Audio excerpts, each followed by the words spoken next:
ನಮಸ್ಕಾರ. ನಾನು ಡಾಕ್ಟರ್ ಶಶಿಧರ್ ಹೆಗ್ಡೆ. ಇಲ್ಲಿ ಸಹ್ಯಾದ್ರಿ ನಾರಾಯಣ ಹಾಸ್ಪಿಟಲ್ ಶಿವಮೊಗ್ಗದಲ್ಲಿ ನಾನು ಪೀಡಿಯಾಟ್ರಿಷಿಯನ್ ಆಗಿ ಕೆಲಸ ಮಾಡ್ತಾ ಇದ್ದೇನೆ. ನಾನು ಮಕ್ಕಳಿಗೆ ಮತ್ತು ಮಕ್ಕಳ ರಿಲೇಟೆಡ್ ಎನಿ ರೋಗ ಇದ್ದರೆ ನಾನು ಅದಕ್ಕೆ ಟ್ರೀಟ್ಮೆಂಟ್ ಕೊಡ್ತೇನೆ. ಈಗ ದಣೆ ಹುಟ್ಟಿದ ಮಕ್ಕಳಿರುತ್ತೆ, ಮಕ್ಕಳ ಬೆಳವಣಿಗೆ ಬಗ್ಗೆ ಪೋಷಕರನ್ನ ಹತ್ರ ಕ್ವಶನ್ ಕೇಳ್ತಾ ಇರ್ತಾರೆ. ಮಕ್ಕಳು ಸರಿಯಾಗಿ ಬೆಳೀತಾ ಇದೆಯಾ ಏನು ಅಂತೇಳಿ, ಅದನ್ನು ನಾವು ಹೆಂಗೆ ಗೊತ್ತು ಮಾಡೋದು ಅಂತೇಳಿ.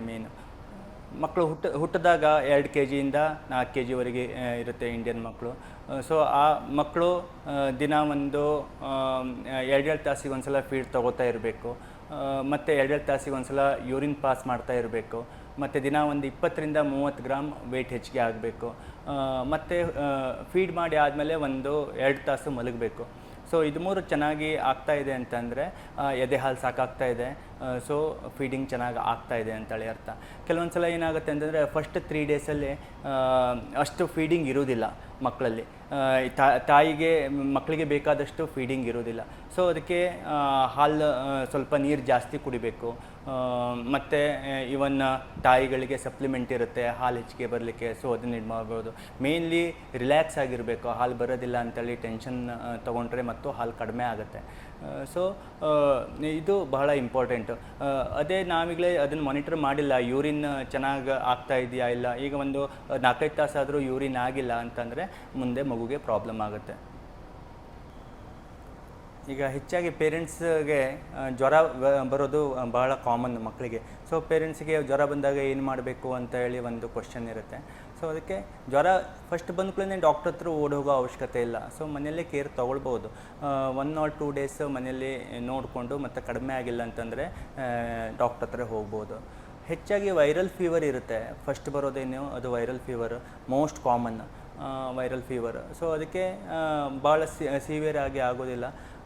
ಸೊ ಫಸ್ಟ್ ಜ್ವರ ಬಂದ ಕೂಡಲೇ ಪ್ಯಾರಾಸೆಟಮಾಲ್ ಕೊಡ್ಬೋದು, ಟ್ಯಾಪಿಡ್ ಸ್ಪಾಂಜಿಂಗ್ ಇಡೀ ಮೈನು ಸ್ವಲ್ಪ ಉಗುರು ಬೆಚ್ಚಗಿನ ನೀರಲ್ಲಿ ಉದ್ದೋದಿರುತ್ತೆ. ಸೊ ಅದಾದಮೇಲೆ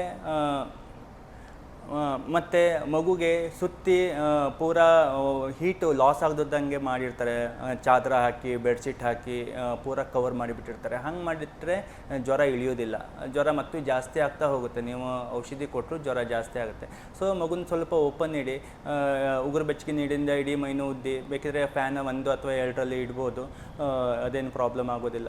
ಸೊ ಹೀಟ್ ಲಾಸ್ ಆಗಲಿಕ್ಕೆ ಸ್ವಲ್ಪ ಟೈಮ್ ಕೊಡಬೇಕು. ಅಟ್ಲೀಸ್ಟ್ ಪ್ಯಾರಾಸೆಟಮಾಲ್ ಕೊಟ್ಟ ಮೇಲೆ 1 hour ಆದರೂ ಬೇಕಾಗುತ್ತೆ ಜ್ವರ ಕಡಿಮೆ ಆಗಲಿಕ್ಕೆ.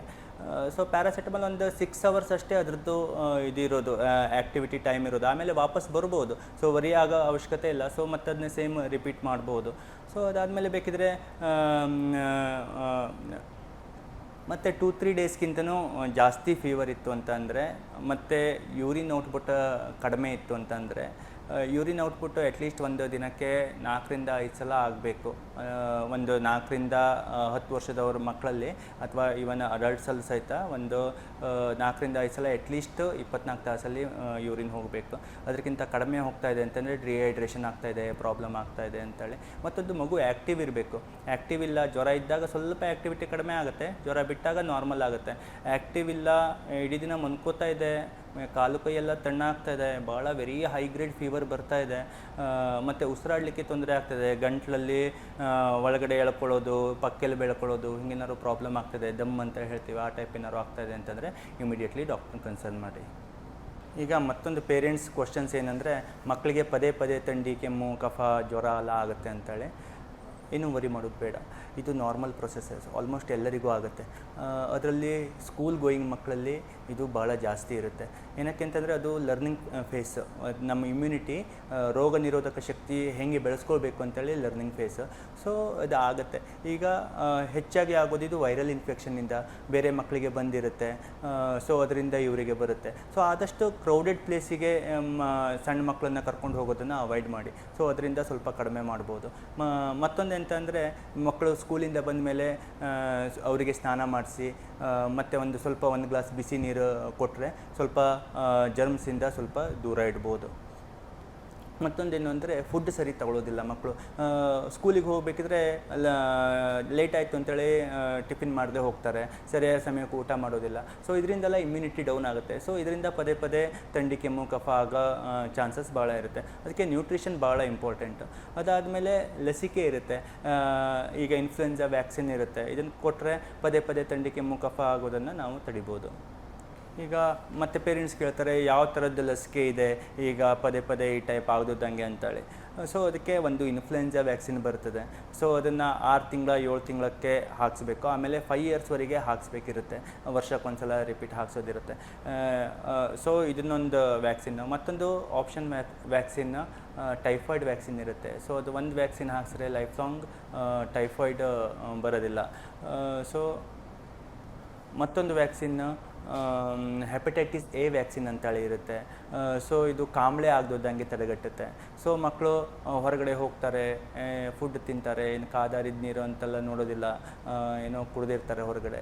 ಸೊ ಅದರಿಂದ ಕೆಲವೊಂದು ಸಲ ಫುಡ್ಡು ಮತ್ತು ನೀರಿಂದ ಬರುತ್ತೆ, ಇದು ಜಾಯಿಂಡಿಸ್ ಆಗುತ್ತೆ. ಸೊ ಇದನ್ನೆಲ್ಲ ತಡೆಗಟ್ಟಲಿಕ್ಕೆ ಹೆಪಟೈಟಿಸ್ ಎ ವ್ಯಾಕ್ಸಿನ್ ಇರುತ್ತೆ.